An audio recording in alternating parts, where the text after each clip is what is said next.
إن الحمد لله نحمده ونستعينه ونستغفره ونعوذ بالله من شرور أنفسنا وسيئات أعمالنا من يهده الله فلا مضل له ومن يضلل فلا هادي له وأشهد أن لا إله إلا الله وحده لا شريك له وأشهد أن محمدا عبده ورسوله أما بعد فقد قال الله تعالى في كلامه العزيز أعوذ بالله من الشيطان الرجيم يا أيها الذين آمنوا اتقوا الله حق تقاته ولا تموتن إلا وأنتم مسلمون يا أيها الناس اتقوا ربكم الذي خلقكم من نفس واحدة وخلق منها زوجها وبث منهما رجالا كثيرا ونساء واتقوا الله الذي تساءلون به والأرحام إن الله كان عليكم رقيبا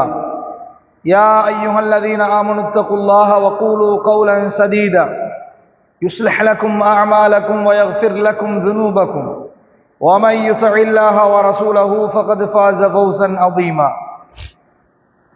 قال نبينا صلى الله عليه وسلم فإن أصدق الحديث كتاب الله وخير الهدي هدي محمد صلى الله عليه وسلم وشر الأمور محدثاتها وكل محدثة بدعة وكل بدعة ضلالة وكل ضلالة في النار எல்லாம் வல்ல அல்லாஹ்விற்கு எல்லா புகழும் அல்ஹம்துலில்லாஹ். வார்த்தைகளில் மிகவும் உண்மையானது அல்லாஹுடைய வார்த்தையாகிய திருமறை குர்ஆன் என்றும், வாழ்க்கை வழிகாட்டுதல்களில் சிறந்த வழிகாட்டல் எம் உயிரிலும் மேலான நபிகள் நாயகம் ஸல்லல்லாஹு அலைஹி வஸல்லம் அவர்களுடைய வழிகாட்டல் என்றும், நாங்கள் செய்யக்கூடிய காரியங்களில் மிகவும் கெட்டது அல்லாஹுடைய புனித இஸ்லாம் மார்க்கத்தில் அல்லாஹும் அவனது தூதரும் சொல்லாதவைகளையும் செய்யாதவைகளையும் அங்கீகாரம் வழங்காதவைகளையும் செய்வதென்றும், அவ்வாறு செய்யக்கூடிய ஒவ்வொரு வழிபாடுகளும் நூதன அனுஷ்டானங்கள், ஒவ்வொரு நூதன அனுஷ்டானங்களும் வழிகேடுகள், ஒவ்வொரு வழிகேடுகளும் நரகத்திற்கே நம்மை கொண்டு போய் சேர்க்கும் என்று நபி ஸல்லல்லாஹு அலைஹி வஸல்லம் அவர்கள் தங்களது உரைகளின் போது நபி தோழர்களுக்கு ஞாபகம் செய்ததை போல என்னுடைய இந்த உரையின் ஆரம்பத்திலும் இந்த வாசகங்களை ஞாபகம் செய்தவனாக உரைக்குள் நுழைகிறேன். அன்புள்ள இஸ்லாமிய சகோதரர்களே, நமது இந்த குத்துபா பேருரையின் தலைப்பு என்னவென்று சொன்னால், அல்லாஹ்வுக்காக நாம் ஒருவரை நேசித்து விட்டால் என்கிற தலைப்பு தெரிவு செய்யப்பட்டிருக்கிறது. அப்ப இந்த தலைப்பு ஏன் என்று கேட்டால், நேசம், கோபம், வெறுப்புணர்வு பாராட்டுதல் என்பது மனித உணர்வு. இதை தாண்டிய ஒன்று கிடையாது. யாரும் நான் யாரோடும் கோபிப்பதில்லை என்று சொன்னாலும் அது நம்பத்தகுந்த ஒரு செய்தி அல்ல. பொதுவாக கோபம் என்பது மனித இயல்பு, அது வரும். வெறுப்பு என்பது மனித இயல்பு, அது வரும். வெறுத்ததுக்கு பின்னால யோசிச்சு என்ன செய்யலாம், பின்வாங்கலாமே ஒழிய, அது பொதுவாக மனித உணர்வுகளில் அல்லாஹ் தஆலா சில உணர்வுகளை அவசர அவசரமாக வருவதற்கு வைத்திருக்கிறார். நேசம் என்பதும் அந்த உணர்வுகளை போல் ஒரு உணர்வு. ஏன்னு கேட்டா, நேசத்துல நாங்க அல்லாஹ்வுக்காக வேண்டி நேசிக்கிற ஒரு நேசம் உண்டு. உலக லாபங்களுக்காக, சுய நலத்திற்காக நேசிக்கிற ஒரு நேசமும் உண்டு. இந்த ரெண்டு நேசத்துல பொதுவாகவே நம்முடைய உள்ளங்கள்ல கை வைத்து ஒரு சின்ன ஒரு பரிசோதனை செஞ்சு பார்க்கணும் என்று கேட்டா, நிறைய பேருடைய நேசம் நமது சுயலாபங்களுக்காகவே இருக்கும். நீங்க பாப்பீங்க, உலக வாழ்க்கையில நீங்க பாப்பீங்க என்னன்னு கேட்டால், நிறைய பேர் நேசிப்பார்கள். ஒரு மனிதனை இன்னொரு மனிதன் நேசிப்பார், ஒருவரை இன்னொருவர் நேசிப்பார். அல்லாஹ்வுக்காக வேண்டி நேசிக்கிற நேசம் தனியாக இருக்கத்தக்க நம்ம எப்படி நேசிப்போம்டா, ஒருத்தருக்கு சலாம் சொல்வதில் இருந்து, ஒருத்தருக்கு நம்ம சலாம் சொல்றதுல இருந்து, அவரோட ஒட்டி உறவாடுவது, அவருடைய பயணங்கள்ல கலந்து கொள்வது, சுகதுக்கங்கள்ல கலந்து கொள்வது, அவருடைய வீட்டு நிகழ்வுகள்ல கலந்து கொள்வது, அவருடைய எல்லா நிலைகளிலும் நானும் நீங்களும் கலந்து கொள்கிறதில் நிறைய விஷயங்களை நம்ம எடுத்து பார்த்தோம் என்று சொன்னால், அது நம்முடைய சுயலாபம் அதில் தங்கி நிற்கும். எப்படி தங்க நிற்கும் என்று பாருங்க.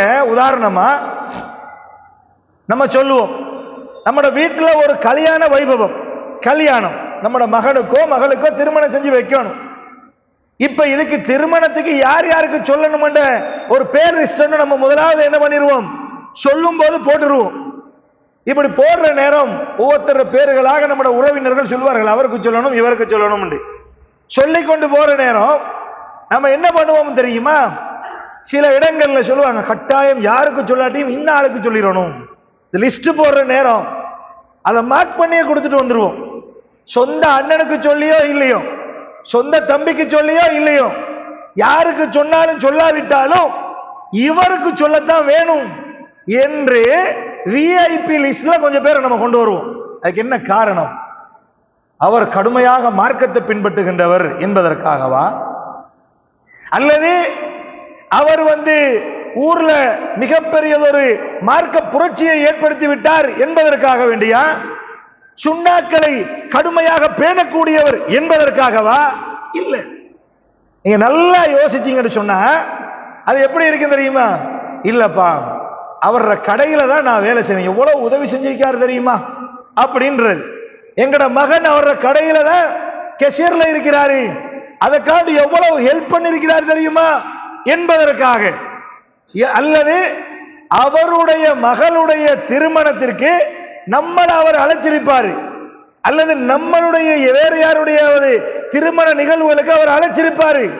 அப்ப அதற்காக வேண்டித்தான் அவர் கட்டாயம் சொல்லணும். 1000 தான் இருந்தாலும் எங்களை நானா கூட அவருடைய மகன் கல்யாணத்துக்கு கடைசியா தான் எங்களுக்கு சொன்னாரு.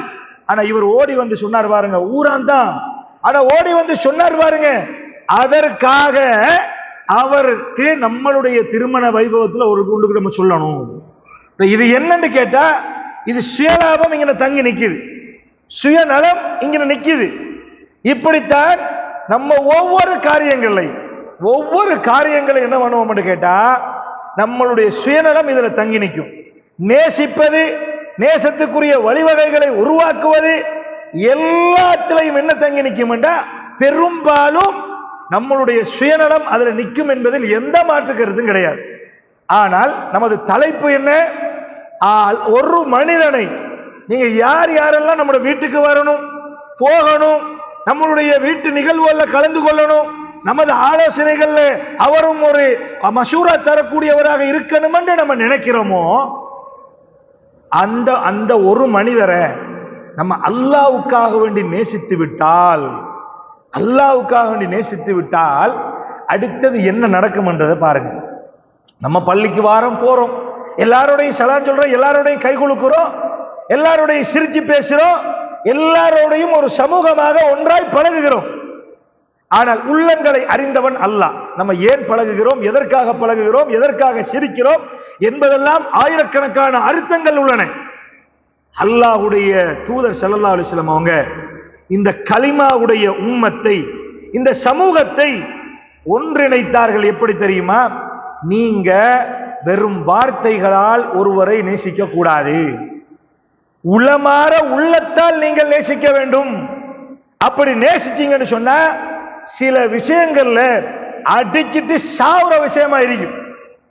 மிகப்பெரிய ஒரு போர் பிரளயமே நடக்கும், பிரகடனமே பண்ணக்கூடிய 2 குடும்பங்கள் அடித்துட்டு சாகக்கூடிய ஒரு விஷயத்துல கூட இவ்வளவு பெரிய ஒரு விஷயத்தை இவ்வளவு சிம்பிளாக ஹேண்டில் பண்ணலுமா என்று மூக்கின் மேல் விரல் வைக்கிற அளவுக்கு மற்றவர்கள் பார்க்கின்ற அளவுக்கு நடந்து கொள்வோம். எதற்கு? எப்படி? அல்லாஹ்வுக்காக நேசிச்சா. நாம ஒருவரை விரும்புறோம் என்றா அது அல்லாஹ்வுக்காக வேண்டியாக இருந்தால் நிச்சயமாக போர் செய்ய வேண்டிய இடத்தில் கூட நாங்கள் திரும்பி வரக்கூடிய ஒரு சந்தர்ப்பமும் சூழ்நிலையும் ஏற்படும். அந்த செய்திகளை நான் பின்னாடி இன்ஷா அல்லாஹ் என்ன செய்வேன், உங்களுக்கு எப்படி அல்லாஹ்வுக்காக நேசித்த ஒரு கூட்டம் எப்படி நடந்து கொண்டது என்பதை நான் விளங்கப்படுத்துவேன். ஒரு செய்தியை பாருங்க. ரசூல் ஸல்லல்லாஹு அலைஹி வஸல்லம் அவங்களுக்கு அல்லாஹ் தஆலா சூரத்துல் ஃபத்ஹில 29ஆம் வசனத்துல அவரையும் அவரோடு சூழ இருந்த அவருடைய பாசறையில் வளர்ந்த நபித்தோழர்களை பற்றி அல்லாஹு தஆலா சொல்கிற பொழுது அல்லாஹ்வே வர்ணனை செய்கிறான். அல்லாஹ் ஒரு சமூகத்தை வர்ணனை செய்கிறான் என்றால் அவர்கள் எப்படி இருப்பார்கள் என்று கொஞ்சம் யோசிச்சு பாருங்க பாப்போம். அல்லாஹ் ஒரு சமூகத்தை எப்படிப்பட்ட சமூகம் தெரியுமா என்று அல்லாஹ் பெருமை பாராட்டுகிறான் என்றால் அந்த சமூகம் எப்படி உயர்வான ஒரு சமூகமாக இருக்கும். அல்லாஹ் தஆலா குர்ஆன்ல சொல்றான், முஹம்மதுர் ரசூலுல்லாஹ், நபிகள் நாயகத்துடைய பெயரை சொல்லி இவர் அல்லாஹ்வுடைய தூதராவார், இவர் அல்லாஹ்வுடைய தூதர். வல்லதீன மஅஹு, இவரோடு இருக்கிறார்களே அந்த சமூகம், இவரோடு சூழ இருக்கிறார்களே அந்த சஹாபாக்கள், அவர்கள் எப்படிப்பட்டவர்கள் தெரியுமா? அஷித்தாஉ அலல் குஃபார், இஸ்லாத்தினுடைய விரோதிகளை, இறை மறுப்பாளர்களை அவர்களோடு கடுமையாக நடந்து கொள்வார்கள். சஹாபாக்கள் போர்க்களம் கண்டால் அவர்களுக்கு அங்கு வந்து என்ன செய்ய மாட்டார்கள்? குடும்பம், குலம், கோத்திரம், நண்பர்கள், அயலவர்கள் இதெல்லாம் பார்க்க மாட்டாங்க. அல்லாஹ்வுடைய விரோதியா, அல்லாஹ்வுடைய தூதருடைய விரோதியா, அல்லாஹ்வுடைய மார்க்கத்தை அழிக்க நினைக்கிறாயா, நீ எவ்வளவு கடினமாக இருக்கிறாயோ அதை விட உன்மேல் நான் கடினம் காட்டுவேன் என்று இருப்பார்கள். சுமூகமாக நடந்து கொள்ள மாட்டார்கள். ருஹமாஉ பைனஹும், அல்லாஹ் சொல்றான், தொடர்ந்து சொல்கிறான் ருஹமாஉ பைனஹும். ஆனால் வெளியில் கரடு முரடாக அவர்களுடைய எதிரிகளோடு நடந்து கொண்டாலும், அல்லாஹ்வுடைய எதிரிகளோடு அவர்கள் கரடு முரடாக நடந்து கொண்டாலும் பச்சை பிள்ளை போல் நடப்பார்கள். யாரோடு தெரியுமா? அவர்களுக்கு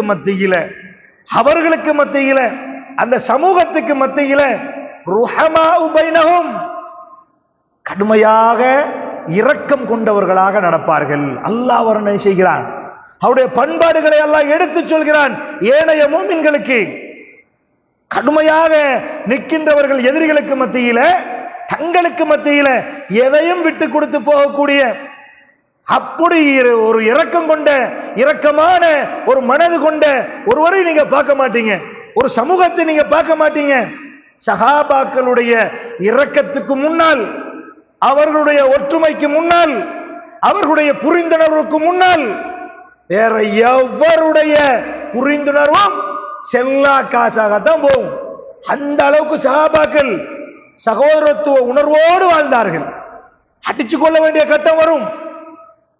ரசூலுல்லாஹ் எங்களை இப்படித்தான் என்ன செய்தார்கள்? வளர்த்தார்கள் அல்ல, வார்த்தெடுத்தார்கள் என்று சொல்கிற அளவுக்கு அவர்கள் நடப்பார்கள். நீங்க பாருங்க, அல்லாஹ்வுடைய தூதர் சொன்னார்கள், சஹீஹுல் புகாரியின் 2446 இலக்கத்தில் பதிவு செய்யப்பட்ட ஒரு நபிமொழி. இந்த செய்தியை நம்ம எப்படி அமுல்படுத்துறோம், நபித்தோழர்கள் எப்படி அமுல்படுத்தினார்கள் என்பதை பாருங்க. ஏன்னா இந்த செய்தி அடிக்கொருக்க குர்ஆன்ல இந்த மிம்பர் மேடைகள்லையும் நிறைய பயான் நிகழ்ச்சிகளையும் முழங்கப்படக்கூடிய செய்தி. பாருங்க, அபு புர்தா ரலியல்லாஹு அன்ஹு அவங்க அறிவிக்கிறாங்க, அதாவது அபு மூசா ரலியல்லாஹு அன்ஹு அவங்க அறிவிக்கிறாங்க, நபிகள் நாயகம் ஸல்லல்லாஹு அலைஹி வஸல்லம் அவங்க சொன்னாங்க, அல் முஃமினு லில் முஃமினி, ஒரு ஈமான் கொண்ட விசுவாசி இன்னொரு ஈமான் கொண்ட விசுவாசியோடு எப்படி நடந்து கொள்வான் என்றால், அவருக்கு ஒரு உவமானம் சொன்னார்கள் அல்லாஹ்வுடைய தூதர். கல் புன்யான், ஒரு பில்டிங்க போல, ஒரு பில்டிங்க போல அல்லாஹ்வுடைய தூதர் சொல்றாங்க. ஏன்னு கேட்டா, யஷுத்து பஅதுஹு பஅதா, அது என்ன செய்யும் என்றால், அதனுடைய ஒரு பகுதி மற்ற பகுதியை சுமந்து நிற்குது, தாங்கி நிற்குது, பிணைத்து நிற்கிறது, பிரிஞ்சு நிக்கல. அப்படி பிரித்து விட்டால் பில்டிங் முழுமையாக வராது. ஒரு செங்கல் சொல்லுது, அடுத்த செங்கலை என்ன முதுகுல நான் சுமக்க மாட்டேன்னு சொன்னா உங்களுக்கு இப்படி ஒரு பள்ளி ஒன்று வந்திருக்குமா? வருமா? வராது. அதுதான் ஒன்று சொல்லுது, இன்னொன்று சுமக்க முடியாது என்று. ஒன்றை இன்னொன்று சுமந்ததனால் தான், ஒரு சிவற்றை இன்னொரு தூண் சுமந்ததனால், ஒரு சிலப்பை பல தூண்கள் சுமந்ததனால் தான் இப்படி அழகான ஒரு பில்டிங் வந்துச்சா இல்லையா? அல்லாஹ்வுடைய தூதர் இந்த உதாரணத்தை சொல்கிறார்கள். ஒரு பில்டிங்குக்கு உதாரணம், ஒரு முஃமின் இப்படித்தான் வாழ வேண்டும். அடுத்த முஃமினோடு, அடுத்தவர்களோடு, கலிமா உறவுகளோடு இப்படித்தான் நீங்க இருக்கணும். ஏன்னா அதனுடைய ஒரு பகுதி இன்னொரு பகுதியை இணைத்து கொண்டு போகிறது. அல்லாஹ்வுடைய தூதர் சொல்லக்குள்ள வஷப்பக பைன அஸாபிஹி, தனது கை விரல்களை இப்படி கோர்த்து காட்டினார். இப்படி இருக்கணும் அப்பா, இப்படி கோர்த்து இருக்கணும், உங்களுக்கு மத்தியில் இப்படி பிரிவினைகள் இருக்க கூடாது என்று அல்லாஹ்வுடைய தூதர் ஸல்லல்லாஹு அலைஹி வஸல்லம் அவங்க சொல்றாங்க. சஹீஹ் முஸ்லிம்ல இன்னொரு செய்தி வருது, 2586 வருது. எப்படின்னு கேட்டா, மஸலுல் முஃமினீன ஃபீ தவாத்துஹிம் வ தராஹுமிஹிம் வ தஆதுஃபிஹிம் மஸலுல் ஜஸதி. அல்லாஹ்வுடைய தூதர் சொல்றாங்க, மூமின்களுக்கு மத்தியில இரக்கம் காட்டுற விஷயத்துல, பரிவு காட்டுற விஷயத்துல, அன்பு காட்டுற விஷயத்துல, இணங்கி நிக்கிற விஷயத்துல எப்படி தெரியுமா நீங்க இருக்கணும்? மஸலுல் ஜஸதி, உங்களுடைய உடலை போல. அல்லாஹ்வுடைய சொல்றாங்க உடலை போல. ஏன் உடலை உதாரணம் காட்டணும் தெரியுமா? சும்மா ஒன்று உதாரணம் காட்டிருக்கலாம், உடலுக்கு உதாரணம் அல்லாஹ்வுடைய தூதர் சொல்றாங்க. அவர்களே விளக்கம் சொல்லுகிறார்கள். இஸ்தகா மின்ஹு உதுவுன், அதுல ஒரு உடல் உறுப்பு நோவினை அடைந்து விட்டால், அதுக்கு ஏதாவது ஒரு வருத்தம் வாதைகள் வந்து விட்டால், அது என்ன? ததாஅ லஹு சாயிருல் ஜஸதி பிஸ்ஸஹரி வல் ஹும்மா. சுப்ஹானல்லாஹ். அல்லாஹ்வுடைய தூதர் காட்டுகிற உதாரணத்தை பாருங்கள். அதாவது ஏனைய உடல் உறுப்புகள் எல்லாம் காய்ச்சலின் மூலமாகவும் வலியின் மூலமாகவும் என்ன செய்யுமாம்? அவருடைய ஒற்றுமையை காட்டும். அந்த கைதான் அடிபட்டிருக்கும், ஒரு வேலை செய்வோம், ஒரு சிவற்றில் ஒரு ஆணியை அடிப்போம், சுத்தியல் வந்து கையில மெல்ல பட்டுடும், வருத்தமாயிருக்கும். அல்லது நாங்க ஒரு தோட்ட வேலை செய்வோம், எங்களுடைய ஒரு பகுதி என்னமாவது ஒரு உடல்ல உள்ள ஒரு பகுதிக்கு காயம் வந்துடும், வெட்டுப்பட்டுரும். மற்ற உடல் உறுப்புகள் அதுக்குத்தானே வெட்டுப்படுதுன்னு சும்மா இருக்குமா? நீ நல்லா யோசிச்சு பாருங்க பாபம். கண் அழு, கண்ணால கண்ணீர் கொட்டு பாருங்க. எங்க உடல்ல ஒரு எந்த உறுப்புல அடிபட்டாலும் முதலாவது கண் கலங்கி என்ன செய்யும்? கண்ணீர் வடிய தொடங்கும். வாய் சப்தத்தின் மூலம் வலியை உணர்த்தும். அடுத்த நாள் ஏனைய எல்லா உடல் உறுப்புகளும் காய்ச்சல் வந்து அதனுடைய ஒற்றுமையை காட்டும். நடக்குதா இல்லையா? ரசூல் ஸல்லல்லாஹு அலைஹி வஸல்லம் அவங்க சொன்னாங்க, நீங்க எல்லாருமே ஒரு உடலை போலப்பா, இப்படித்தான் நடக்கும் என்றார்கள். அன்புக்கினிய இஸ்லாமிய உறவுகளை நாம் அப்படித்தான் நடக்கிறோமா? நாங்க அப்படித்தான் இருக்கிறோமா? வேற ஒருத்தர் நஷ்டம் அடைஞ்சிட்டான், கடையொண்டு போடுவாரு, வெளிநாட்டுல இருந்து வருவாரு, காசை கொண்டு வருவாரு, கடையை போடுவாரு, ஒரு 2 கிழமையில நஷ்டம் அடைஞ்சிருவார். அல்லாஹ்வுடைய விதி. நஷ்டம் அடைஞ்சா நம்ம ஆக்கள் நிறைய பேர், நான் எல்லாரையும் சொல்லல, நிறைய நம்மளோட முஸ்லீம்கள்ல நிறைய பேர் சொல்லிடுவாங்க, என்ன தெரியுமா? தேவைதான் இவருக்கு, பட்டு திருந்தட்டும் அதான் விட்டுருக்குது. ஏன்னா வந்த உடனே நான் சொன்னேன், இந்த பிசினஸ் சரி வராது, வேற ஒரு பிசினஸ் செய்யண்டு கேட்டானா இவன் தேவைதான் இது என்று சொல்லுவோம். நல்ல வார்த்தையா? அட நம்மட சகோதரன், நீங்க சொல்லிருப்பீங்க வெங்காய பிசினஸ் பண்ண சொல்லிருப்பீங்க. அவர் வந்து வேற ஒரு பிசினஸ் பண்ணிருப்பாரு. அவருக்கு இந்த மரக்கறி பிசினஸ்ல ஓட்டம் இருக்காது, அவருக்கு வேற ஒரு பிசினஸ் தான் தெரிஞ்சிருக்கும். அதனால அதுலயே துவங்கி போகும்னு அவர மைண்ட் செட்டை வச்சு அவர் தொடங்கி இருப்பாரு. உங்களோட ஐடியாவை உங்களோட ஆலோசனையை எடுக்கல என்றதுக்காக பட்டு திருந்தட்டும், அவருக்கு தேவைதான், திருப்பி வெளிநாடு போகட்டும், 10 வருஷம் இருக்கட்டும் என்று சொல்றேன்னு சொன்னா நம்மளோட ஒற்றுமை எங்க இருக்கு? கவலைப்படணும். சரி, நம்மளும் ஆலோசனை சொன்னோம், அவர் கேட்கல, அல்ஹம்துலில்லாஹ், பிரச்சனை இல்லை, அல்லாஹு தாலா அவருக்கு அவ்வளவுதான் நாடி இருக்கிறான். பயப்படாதீங்க பிரதர், பயப்படாதீங்க சகோதரர், உங்களுக்கு நாங்க இருக்கிறோம், இன்னொரு தொடங்குங்க, நாங்க உங்களுக்கு பின்னால இருக்கிறோம் என்றுதான் ஒரு முஃமின் இன்னொரு முஃமினோடு நடந்து கொள்ள வேண்டுமே ஒழிய அவனுடைய துன்பத்தில் இவன் இன்பம் காண மாட்டான். அவனுடைய துன்பத்தில் இவர் இன்பம் காண மாட்டார். ஆனா நாங்க என்ன பண்ணிடுறோம்? நிறைய பேர் வந்து இன்பம் காணுவோம். ஒருத்தர் திருமணம் செய்வாரு, 3 நாள்ல உடைஞ்ச, அதுதான் ஹெட் நியூஸ். எங்கட ஊருக்குள்ளதான் தலைப்பு செய்தி. 3 நாள்ல குடும்பம் பிரிஞ்சு வைங்க, டிவோர்ஸ், காதி கோர்ட்ல கேஸ் போச்சுன்னா தெரியாதவனுக்கு தெரியுமா நேத்து நடந்துச்சு கல்யாணம், 15-20 லட்சம் செலவழிச்சு, என்ன நடந்துச்சு? அடுத்த நாள் டிவோர்ஸ் கேஸ், காதி கோர்ட்ல கேஸ் அண்டுவோம். இது ஒரு சந்தோஷமான மெசேஜா? இது சந்தோஷமான மெசேஜா? இல்ல. ஆனா நாங்க அப்படித்தான் நடந்து கொள்கிறோம், எங்களுக்கு அப்படித்தான் விளங்குது. அன்புக்கினிய இஸ்லாமிய உறவுகளை, அல்லாஹ்வுடைய தூதர் சொன்னார்கள், ஒரு உடலை போல நீங்க அப்படி இருக்க கூடாது. உங்களுடைய கை அடிபட்டால் கண்ணுக்கு எப்படி கண்ணீர் சிந்துதோ, உங்களுடைய உடல்கள் காய்ச்சலின் மூலம் எப்படி அதனுடைய வலியை, அதனுடைய ஒற்றுமையை காட்டுகிறதோ, நீங்களும் ஒரு கடைக்கோடியில் இருந்து ஒரு முஸ்லிமுடைய வீடு எரிந்தாலும், ஒரு வீடு ஒழுகினாலும், மாடி வீட்டில் மெத்தை போட்டு உறங்குகிறவனுடைய ஒரு உறக்கம் களைய வேண்டும். அல்லாஹ்வுடைய தூதர் அதைத்தான் சொன்னார்கள். அன்பிக்கினிய இஸ்லாமிய உறவுகளே, இப்படி நீங்கள் அல்லாஹ்வுக்காக நேசித்தால் மட்டும்தான் உங்களுக்கு என்ன செய்யலாம்? இப்படி ஒருவரை நேசித்து அவருக்காக கண்ணீர் சிந்தி கையேந்தி பிரார்த்தனை செய்ய முடியுமே தவிர நீங்கள் உலக லாபங்களுக்காக, பெருமைக்காக, புகழாரத்திற்காக, சுய லாபத்திற்காக ஒருவரை நேசிப்பீர்களே ஆனால் நிச்சயமாக நம்ம அவரை பத்தி கணக்கே எடுக்க மாட்டோம். நீங்க பாருங்க, சஹாபாக்கள் விஷயத்துல சஹீஹுல் புகாரியில 878 இலக்கம், ஒரு நாள் இப்படி ஜும்மா தொழுகை நடந்து கொண்டிருக்கு. ஜும்மா தொழுகை ஹுத்துபா நடந்து கொண்டிருக்கு. யாரு? உமர் ரலியல்லாஹு அன்ஹு ஹுத்துபா ஓதுறாங்க. அவர்தான் அந்த நாட்டினுடைய அன்றைய காலத்து ஜனாதிபதி, தலைவர், ஹலீஃபா மிம்பர் மேடையில் நின்று ஹுத்துபா ஓதுறாரு. மக்கள் எல்லாம் மெல்ல மெல்ல வந்து ஹுத்துபா கேட்டுக்கொண்டிருக்கிறார். உமர் ரலியல்லாஹு அன்ஹு உரை செய்கிற போது ஒருவர் வருகிறார். அவர்தான் யாரு? உஸ்மான் ரலியல்லாஹு அன்ஹு அவர்கள். உஸ்மான் ரலியல்லாஹு அன்ஹு பள்ளிவாசலுக்குள்ள வராங்க. பள்ளிவாசலுக்குள்ள வந்து லேட் ஆயிட்டு, பாங்கு சொல்லி ஹுத்துபாவும் போயிட்டு இருக்குது. உஸ்மான் ரலியல்லாஹு அன்ஹு வராங்க. உமர் ரலியல்லாஹு அன்ஹு எப்படி இருக்குன்னு கொஞ்சம் யோசிச்சு பாருங்க பாபு. ஒரு உணர்வு ரீதியா அவர் ஒரு சஹாபி, இவரும் ஒரு சஹாபி. இவர் மௌத்தா போனா அடுத்த தலைவர் உஸ்மான் ரலியல்லாஹு அன்ஹு, அப்படித்தானே? இஸ்லாமிய வரலாற்றில் 3ஆம் கலீஃபா உஸ்மான் ரலியல்லாஹு அன்ஹு அவர்கள். இவர் மௌத்தா போனா அவர் தலைவர். இது மட்டுமில்ல, அவர் சுவர்க்கத்துக்கு நன்மாராயம் கூறப்பட்டவர். அது மட்டுமல்ல, நபிகள் நாயகம் ஸல்லல்லாஹு அலைஹி வஸல்லம் உடைய 2 மகள்மாரை திருமணம் செய்த ஒருவர். அவருக்கு பட்ட பேர் துன்னூரைன், 2 ஒளிகளுக்கு, பேரொளிகளுக்கு சொந்தக்காரர். அல்லாஹ்வுடைய தூதர் ஒரு மகளை திருமணம் செய்து கொடுத்தார்கள். அவரோடு வாழ்றாரு. அவங்க நோய்வாய்ப்பட்டு மௌத்தா பெய்துட்டாங்க. பிறகு அல்லாஹ்வுடைய தூதர் அவரை இன்னொரு மகள் இருந்தாங்க, அவரையும் மணமுடித்து வைத்தார்கள். மணமுடித்து வைத்து அவரும் என்ன செய்தார்?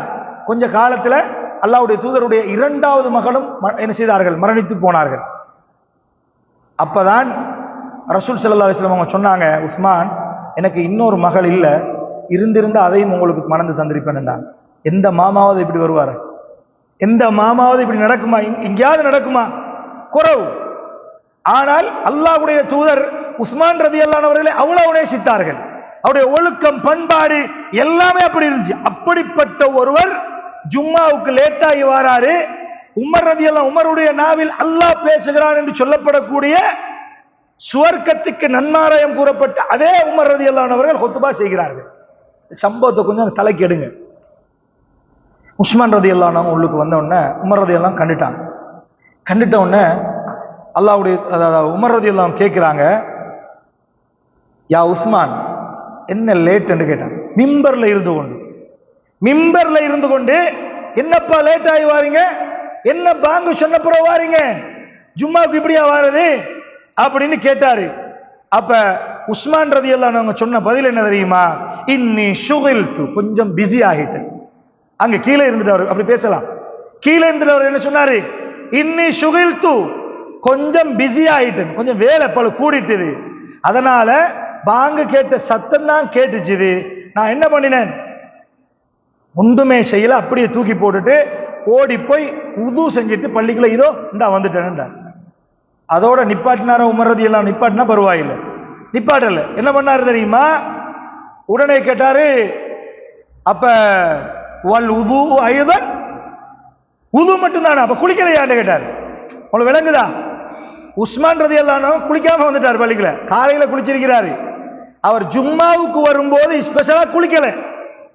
அவர் சொல்றாரு, நான் கொஞ்சம் பிஸி ஆயிட்டேன், இந்த லேட்டுக்கு காரணம் என்னன்னு கேட்டா, பிஸி ஆயினத்தால பாங்கு கேட்டதோட நான் குளிக்கல, மேல் கழுகல, உதுவோடு ஓடி வந்துட்டேன், பள்ளிக்கு லேட் ஆகும்ன்றதுக்காக. உமர் ரலியல்லாஹு அன்ஹு அதோட சரி உட்காருங்கன்னு சொல்லியிருக்கணும் தானே? சொல்லல. வல் உது ஐதன், லேட்டா வந்தது மட்டும் இல்லாம குளிக்காம வேற வந்திருக்கீங்களா, உது மட்டுமா செஞ்சிருக்கீங்கன்னு கேட்டாங்க. கேட்டதோட உமர் ரலியல்லாஹு அன்ஹு திருப்பி சொல்கிறார், வக்கத் அலிம்த, உங்களுக்கு நல்லா தெரியும் அன்ன ரசூலுல்லாஹி ஸல்லல்லாஹு அலைஹி வஸல்லம் கான யஅமுரு பில் குஸ்ல், அல்லாஹ்வுடைய தூதர் ஜும்மாவுக்கு வரும்போது குளித்துக் கொண்டு வர வேண்டும் என்று ஏவக்கூடியவர்களாக இருந்தார்கள் என்பது உங்களுக்கு நல்லா தெரியுமா இல்லையா? தெரிஞ்சுக்கிட்டே நீங்க உது செஞ்சுட்டா வந்தீங்க அப்படின்னு உமர் ரலியல்லாஹு அன்ஹு மிம்பர் மேடையில வச்சு மக்களுக்கு முன்னாடி அடுத்த நாட்டினுடைய ஜனாதிபதியை சொல்லி, அதாவது இப்படி பேசிக்கொண்டார்கள் என்றால், அதுக்கு பிறகு அந்த ஜும்மாவுக்கு பிறகு எந்த ஒரு ஹதீஸ் கிரந்தத்திலும் எந்த ஒரு வரலாற்று நூலிலும் உஸ்மான் ரலியல்லாஹு அன்ஹு அவர்கள் ஜும்மா முடிஞ்சதுக்கு பிறகு அங்கே 4-5 பேர் சேர்ந்து கூடி, 1000 இருந்தால் நான் யார் தெரியுமா, ரசூலுல்லாஹ்வுடைய மருமகன், 2 மகள்மார முடிச்ச மருமகன், சொர்க்கத்துக்கு நன்மாராயம் கூறப்பட்டவர், அடுத்த நாட்டினுடைய தளபதி என்று சொல்லி, இவர் 1000 இருந்தாலும் அப்படி பேசலாமா? 1000 இருந்தாலும் இப்படி பேசலாமா? தனியா என்னோட சொல்லியிருக்க இருந்துச்சே என்று சொல்லி மரணிக்கும் வரைக்கும் உஸ்மான் ரலியல்லாஹு அன்ஹு அவர்கள் உமர் ரலியல்லாஹு அன்ஹு அவர்களை விமர்சனம் செய்தது கிடையாது. இதுதான் அல்லாஹ்வுக்காக வேண்டி ஒருவரை நேசித்தால் வருகிற புரிந்துணர்வு. இப்படி புரிந்துணர்வு. ஆனா இதே மாத்தி எங்கட சமூகத்தில் எடுத்துட்டா சும்மா யோசிச்சு பாருங்களேன். லேட் ஆகி வராங்க, நான் இங்கே இருந்துட்டு என்ன லேட்டுன்னு கேட்டா என்ன நடக்கும்? அவர் என்ன இதுக்கு பிறகு அவர் கொத்துபாக்கே வரக்கூடாது, உடனே பள்ளி கடிதம் போயிடும். என்ன நாகரிகம் தெரியாதவருக்கு கொத்துபா இல்லை, இதுக்கு பிறகு திருப்பி தேவையில்லை. அப்படி ஒரு கொத்துபா தேவையா? தேவையில்லை. கொத்துபா கொடுக்க கூடாது. என்ன நாகரிகம் இல்லை? மிம்பர் மேடையில் ஆக்கள் பார்த்திருக்கேன். நான் ஊர்ல எவ்வளவு பெரிய கடை வச்சிருக்கிறேன், ஸ்கூலுக்கு நான் டீச்சராக இருக்கிறேன், அல்லது வேற ஒரு சங்கத்துக்கு நான் தலைவராக இருக்கிறேன், என்ன பார்த்து என்ன லேட்டுன்னு கேட்டது தனியா என்னட்ட வந்து பேசிருக்கிறான் தானே, என்னமோ இவர் ஏற்றுக்கொள்ற ஆள் மாதிரி தனியா பேசிருக்கலாம் தானே என்று நாங்க விமர்சனம் செஞ்சிருப்போம். ஆனால் உஸ்மான் ரலியல்லாஹு அன்ஹு அவர்கள் அல்லாஹ்வுடைய தூதருடைய பாசறையில் வார்த்தை எடுக்கப்பட்டவர், அல்லாஹ்வுடைய வசனங்களை பின்பற்றுகின்ற ஒருவர், தூதருக்கு கட்டுப்படுகின்ற ஒருவர் என்பதனால் என்ன நடந்துச்சு? மரணிக்கும் வரைக்கும் விமர்சனம் இல்லை. தலைவர் சொன்னாரா? அவர் தலைவர் இல்லையா? எங்களுடைய இமாம் இல்லையா? அவர் ஹத்தீப் இல்லையா?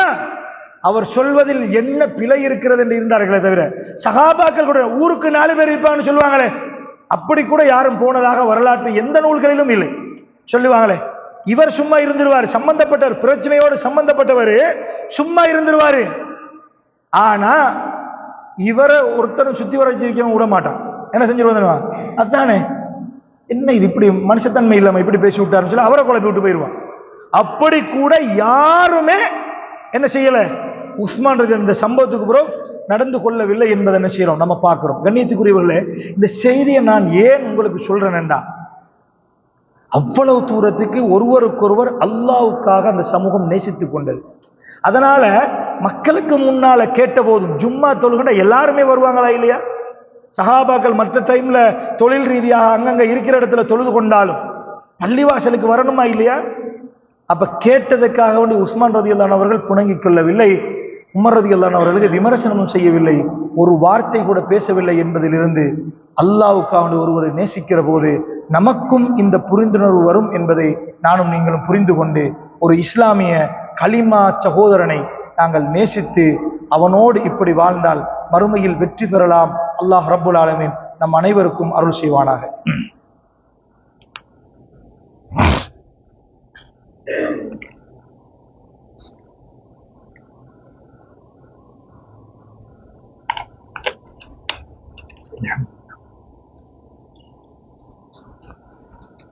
இன்னல் ஹம்துலில்லாஹ் வஸ்ஸலாத்து வஸ்ஸலாமு அலா ரசூலில்லாஹ் முஹம்மது இப்னு அப்துல்லாஹ் அம்மா பஅத்.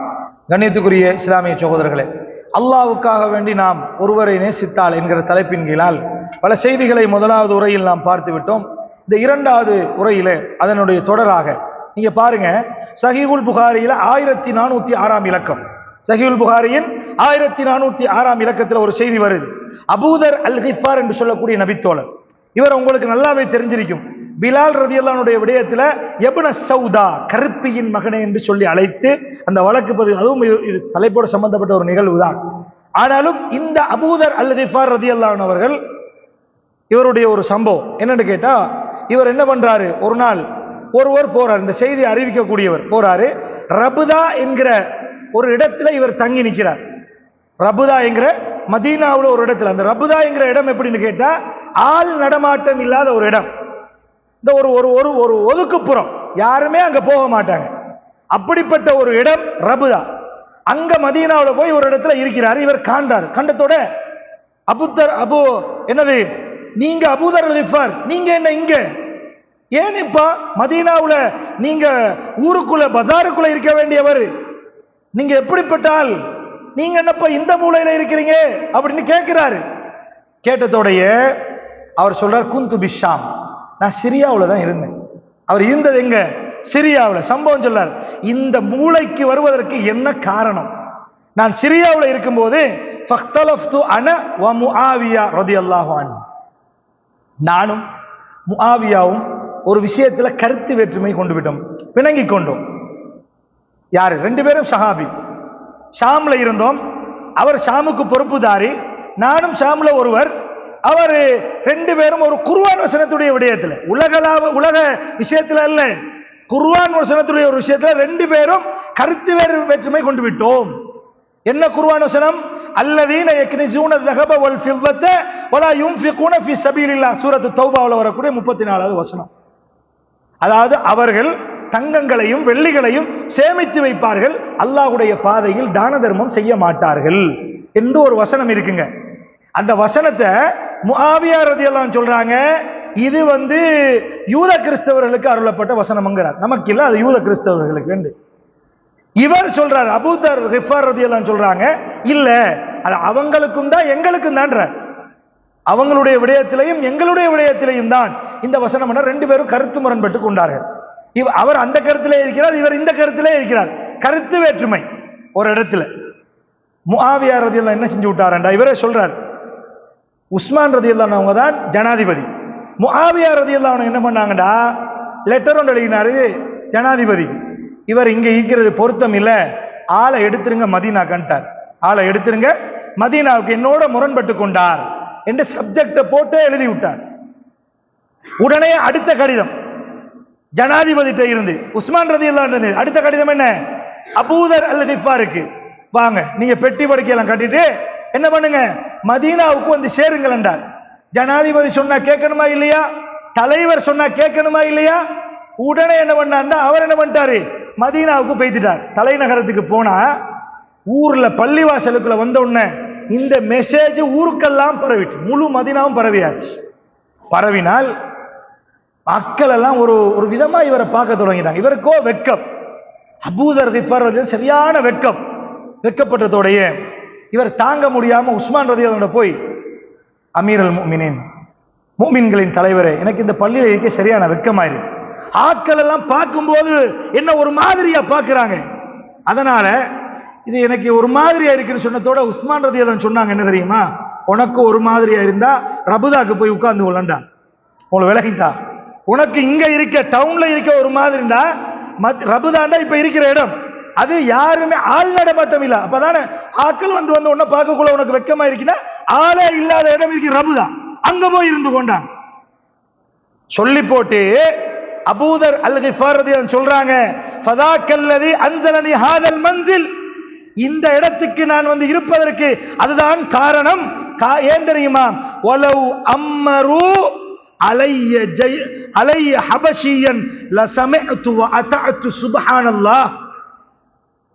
அபூதர் அல்-கிஃபார் ரலியல்லாஹு அன்ஹு சொன்னாங்க, எனக்கு ஒரு ஹபஷி கருப்பினத்தை சேர்ந்த ஒரு அடிமை தலைவராக நியமிக்கப்பட்டாலும் அவர் சொல்வதை நான் செவிமடுத்து அவருடைய வார்த்தைக்கு நான் கட்டுப்படுவேன் என்றார். அன்பிக்கினிய இஸ்லாமிய உறவுகளே, யோசித்து பாருங்கள், ஆள் நடமாட்டம் இல்லாத இடத்துல உனக்கு வெக்கமா இருந்தா போய் இருந்து ஒரு வார்த்தை சொன்னதுக்கு மறு கேள்வி கேட்டாங்களா? என்னப்பா நான் உங்கள்கிட்ட கம்ப்ளைண்ட் பண்ணினா மக்களுக்கு நீங்க கூப்பிட்டு வச்சு அறிவுரை சொல்லுவீங்கன்னு பார்த்தா என்னைய ஆள் இல்லாத இடத்துக்கு அனுப்புறீங்களே என்று சொல்லியிருக்கணுமா இல்லையா? சொன்னாங்களா? நம்மட பள்ளிவாசல்ல, நம்மட ஊர்ல, நம்மட பாடசாலையில, நம்மட நிர்வாகத்துக்கு கீழே இப்படி ஒரு சம்பவம் நடந்தால் நம்ம கேட்போமா? நடக்குமா? யோசிச்சு பாருங்க அன்பிற்குரியவர்களே. இதுதான் அல்லாஹ்வுக்காக வேண்டி ஒரு மனிதரை நாங்கள் நேசித்தால் இப்படியெல்லாம் புரிந்து உணரலாம் என்பதை அல்லாஹ்வுடைய தூதருடைய சஹாபா சமூகம் எங்களுக்கு உணர்த்தி இருக்கிறது என்பதை நானும் நீங்களும் புரிந்து கொள்ள வேண்டும். ஒரு செய்தியை சொல்லி இந்த உரையை நான் நிறைவுக்கு கொண்டு வர்றேன். என்ன கேட்டா, நீங்க பாருங்க, சஅத் இப்னு முஆத் என்று சொல்லக்கூடிய ஒரு நபித்தோழர், சஅத் இப்னு முஆத் என்று சொல்லக்கூடிய ஒரு நபித்தோழர். அவர் யூதர்களுக்கு பனு குறைலா என்று சொல்லக்கூடிய யூத கோத்திரத்தின் ஒரு தலைவர். இஸ்லாத்தை ஏற்றுக்கொண்டு நபித்தோழராக மாறினார். அவர் மரணிக்கிற பொழுது அல்லாஹ்வுடைய தூதர் ஸல்லல்லாஹு அலைஹி வஸல்லம் அவர்கள் சொன்னார்கள், இஹ்தஸ்ஸ அர்ஷுர் ரஹ்மான் லிமௌதி சஅத் இப்னு முஆத். அல்லாஹ்வுடைய அர்ஷே அதிர்ந்தது சஅத் இப்னு முஆத் மரண செய்தி கிடைத்ததற்காக. எப்படிப்பட்ட ஒருவராக இருப்பார்? சஅத் இப்னு முஆத் ரலியல்லாஹு மரணித்து விட்டார்கள், அல்லாஹ்வுடைய அர்ஷ் அதிர்ந்தது என்றார்கள் அல்லாஹ்வுடைய தூதர். அப்படிப்பட்ட உயர் அந்தஸ்து அல்லாஹ்விடத்தில் ஏன் வந்தது? அவருடைய ஒரு செய்தியை நான் சொல்றேன் பாருங்க. ஹந்தக் என்ற ஒரு யுத்தம் நடந்துச்சு, உங்களுக்கு எல்லாம் தெரியாது, பெரிய வரலாறு, இங்க டைம் போதா. ஹந்தக் யுத்தத்தில் வச்சு யூதர்கள், இவர் எந்த கோத்திரத்துக்கு தலைவரானாரோ அந்த யூத கோத்திரத்தினர் துரோகம் செய்ததனால் வந்த யுத்தம் தான் ஹந்தக் யுத்தம், மகள் போர். துரோகம் செய்து விட்டார்கள். அல்லாஹ்வுடைய தூதரோடு ஒப்பந்தம் செய்துவிட்டு உங்களுடைய ஊரை நாங்கள் பாதுகாப்போம் என்று யூதர்களுக்கு இதானே, வேற இன்றைக்கும் அதானே செஞ்சுட்டு இருக்கிறானோ, வேற என்னத்தை புதுசா செஞ்சிட்டாங்க? அல்லாஹ்வுடைய ஊரை பாதுகாப்போம் என்று அல்லாஹ்வுடைய தூதரிடத்தில் கைச்சாத்திட்டு விட்டு மெதுவாக பின்வாசலை திறந்து ஒட்டுமொத்த மதீனாவையும் அழிப்பதற்கு மிகப்பெரிய ஒரு படை வட்டாளத்தை சுத்தி வர கொண்டு வந்து வைத்து விட்டார்கள். இந்த போராட்டத்தில் கலந்து கொள்கிறார். என்னுடைய கூட்டம் தான் இந்த துரோகத்தை செய்தது என்று நினைக்கிற பொழுது அவருக்கு எப்படி இருக்கும்? அந்த யுத்தத்தில் ஒரு அம்பு வந்து அடித்து அவருடைய நரம்பு துண்டாகி அதனால ரத்தம் பீரிட்டு வழிந்து ஓடிக்கொண்டிருக்கிறது. மயக்கமிட்டு கீழே விழுகிறார். மரணத்தின் விளிம்புக்கு சஅத் இப்னு முஆத் ரலியல்லாஹு அன்ஹு அவர்கள் வந்து விட்டார்கள். அடுத்த வினாடி மரணம்.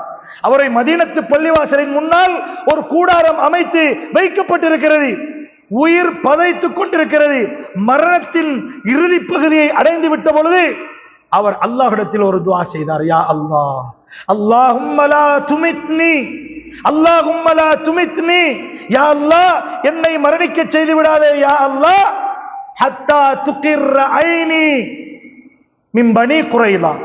பனு குறைலா என்று சொல்லக்கூடிய எனது அந்த கோத்திரத்தினுடைய விடயத்தில், துரோகிகளுடைய விடயத்தில் ஒரு நல்ல முடிவு கிடைக்கும் வரைக்கும், என் கண்கள் குளிர்ச்சி அடைகிற வரைக்கும், யா அல்லாஹ் எனது உயிரை வைத்துவிடு இந்த உடலில் என்று துஆ செய்தார்கள். இப்போ யுத்தம் முடிவுக்கு வந்து அவர்கள் கைதிகளாக துரோகிகள் பிடிக்கப்பட்டா ரசூலுல்லாஹ் என்ன தண்டனை கொடுப்பார்கள் என்பதை அவர்கள் உணர்ந்து கொண்டார்கள். ரசூலுல்லாஹ் கேட்கிறாங்க, என்னப்பா இப்படி செஞ்சிட்டீங்க? ரசூலுல்லாஹி ஸல்லல்லாஹு அலைஹி வஸல்லம் சொன்னாங்க, யா ரசூலல்லாஹ் நீங்க எங்களுக்கு தீர்ப்பு வழங்க தேவையில்லை. சஅத் இப்னு முஆத் இந்த இடத்துல எங்களுக்கு தீர்ப்பு வழங்கினா அவருடைய தீர்ப்பை நாங்கள் முழு மனதோடு ஏற்றுக்கொள்வோம் என்றார்கள். காரணம் என்ன? அவர் இவங்களோட தலைவர், யூத கோத்திரத்தின் ஒரு தலைவர். அவர் எங்களுக்கு சார்பாக முடிவு தருவார் என்று இவர்களுடைய ஒரு நம்பிக்கை. பாருங்க பாபம், அவரை அழைத்து வருமாறு அல்லாஹ்வுடைய தூதர் கட்டளையிட்டார்கள். பள்ளிவாசலுக்கு முன்னுக்கு இருந்து குட்டுயிரும் குலையுருமாய் இருந்த சஅத் இப்னு முஆத் ரலியல்லாஹு அன்ஹு அவர்கள் அழைத்து வரப்பட்டார்கள். வருகிற பொழுது அல்லாஹ்வுடைய தூதர் சொன்னார்கள், கூமு இலா சய்யிதுக்கும், உங்களுடைய தலைவர் வருகிறார், எழுந்து செல்லுங்கள் என்றார்கள். எழுந்து தலைவருக்கு மத்தியில் அல்லாஹ்வுடைய தூதர் சொன்னார்கள், உங்களுடைய கோத்திரம் உங்களுடைய முடிவைத்தான் எதிர்பார்ப்பார்களாம், நீங்க சொன்னாதான் அவர்கள் ஏற்றுக்கொள்வார்களாம் என்று சொன்ன பொழுது சஅத் இப்னு முஆத் ரலியல்லாஹு அவர்கள் ஒவ்வொருவராக பார்த்து விட்டு சொன்னார்கள், எங்களுடைய, அதாவது ஒரு முடிவு கொடுத்தார்கள். என்ன வழியில் அந்த முடிவு கொடுத்தார்கள் தெரியுமா? அல்லாஹ்வுடைய தூதருக்கா நீங்கள் துரோகம் இழைத்தீர்கள்? என்னுடைய கலிமா உறவுகளுக்கு எதிராகவா நீங்கள் போர் புரிய வந்தீர்கள்? எங்களுடைய மதீனாவையா நீங்கள் அழிக்க வந்தீர்கள் என்கிற உணர்வின் வெளிப்பாடு அவருடைய தீர்ப்பில் விளங்கியது. என்ன கொடுத்தார்கள் தெரியுமா?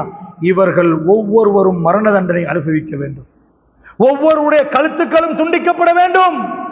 அங்க உற்றார் இருக்கிறார்கள், உறவினர் இருக்கிறார்கள், என இவருடைய உறவினர்கள், அங்க இவருடைய கோத்திரம், இவருடைய குலம், சிறுவயது நண்பர்கள் எல்லாரும் அங்க இருக்க தனித்து நின்று பதில் சொன்னார்கள், இவருடைய ஒவ்வொருடைய தலையும் துண்டிக்கப்பட வேண்டும், ஒவ்வொருவருடைய சொத்துக்களும் பறிமுதல் செய்யப்பட்டு அது முஸ்லிம்களுக்கு பகிர்ந்து கொடுக்கப்பட வேண்டும் என்று தீர்ப்பளித்தார்கள். சுப்ஹானல்லாஹ். அல்லாஹ்வுடைய தூதர் ஸல்லல்லாஹு அலைஹி வஸல்லம் அவர்கள் சொன்னார்கள் என்ன தெரியுமா? யா முஆத், யா சஅத், சஅத் இருக்கிறாரே, சாதி இந்த இடத்தில் கொடுத்திருக்கிற முடிவு, அல்லாஹ் 7 வானத்துக்கு மேலால் இருக்கிற ரப்புல் ஆலமீன் வஹையின் மூலமாக இந்த சமூகத்திற்கு என்ன பதிலை அல்லாஹ் கொடுத்திருந்தால் கொடுத்திருப்பானோ, அல்லாஹ் கொடுத்திருந்தால் என்ன முடிவு வந்திருக்குமோ, அல்லாஹ்வுடைய தூதர் நான் என்ன முடிவு கொடுத்திருந்தால் இதை சரியான தீர்ப்புக்கு கொண்டு வந்திருப்பேனோ, அந்த இருவருடைய முடிவை அல்லாஹ் இவருடைய நாவினால் சஅத் இப்னு முஆத் செய்தார் என்று ரசூல் ஸல்லல்லாஹு அலைஹி வஸல்லம் அவர்கள் சொன்ன செய்தியை நாங்கள் பார்க்கிறோமே. உற்றார் என்று பார்க்கல, உறவினர் என்று பார்க்கல, குடும்பம் என்று பார்க்கல, குலம் என்று பார்க்கல, கோத்திரம் என்று பார்க்கல. என்ன பண்ணினார்கள்? ஒற்றுமையை பார்த்தார்கள். கலிமா உறவுகளுக்கு எதிராகவா ஒன்று திரண்டீர்கள்? என் குலமாக இருந்தாலும் கோத்திரமாக இருந்தால் வேண்டாம் அப்பா இந்த துரோகிகள் என்று செய்தார்கள், ஒதுக்கி போட்டார்கள் என்கிற செய்தி என்ன செய்கிறோம் நம்ம பார்க்கிறோம். கண்ணியத்துக்குரிய இஸ்லாமிய உறவுகளே, நாம் அல்லாஹ்வுக்காக வேண்டி நேசித்தால் ஒவ்வொரு இடத்திலும் நாங்கள் என்ன செய்யலாம்? இந்த மாதிரியாக ஒற்றுமை படலாம் என்பதை நானும் நீங்களும் புரிந்து கொள்ளலாம்.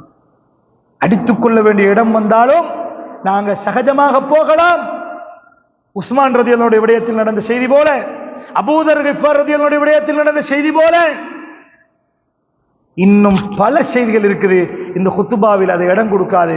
அன்பிக்கினியவர்களே, அவர்கள் அப்படித்தான் நடந்து கொண்டார்கள். அதனால் தான் அல்லாஹும் சொல்கிறான், ரதியல்லாஹு அன்ஹும் வரது அன்ஹு, அவர்களை அல்லாஹும் பொருந்திக் கொண்டான், அல்லாஹுவை அவர்களும் பொருந்திக் கொண்டார்கள் என்று அல்லாஹ் ஒட்டுமொத்தமாக அந்த சமூகத்தையே என்ன செய்தான்? ஏற்றுக்கொண்டான் என்று அல்லாஹ் சொல்வதற்கு காரணம், அவர்கள் இப்படித்தான் நடந்தார்கள். அல்லாஹ்வுக்காக வேண்டி என்று வந்துவிட்டால் அந்த நேசம் வித்தியாசமான நேசமாக இருக்கும்.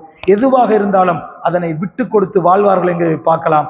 எனவே அவர்கள்தான் நமது முன்னோடி, நமது முன்மாதிரி, தூதருடைய தோழர்கள் அவர்கள். எனவே நாங்களும் அப்படி எங்களுடைய ஒவ்வொரு உறவினர்களையும் நேசித்து அவருடைய கஷ்டங்களில் நாங்களும் பங்கு கொடுப்போம், அவருடைய முன்னேற்றங்களில் நாங்கள் தோள் கொடுப்போம், அவருடைய சந்தோஷத்திலும் நாங்கள் பங்கெடுப்போம். எனவே அல்லாஹ் தஆலாவிடத்தில் நாங்கள் உயர்ந்த முஃமின்களாக பதிவு செய்யப்பட்டு மறுமை நாளில் வெற்றி பெற்ற கூட்டத்தினராக நானும் நீங்களும் மாறுவதற்கு வல்ல ரப்புல் ஆலமீன் அருள் செய்வானாக. அக்கூலு கௌலி ஹாதா வஸ்தக்ஃபிருஹு இன்னஹு ஹுவல் கஃபூருர் ரஹீம்.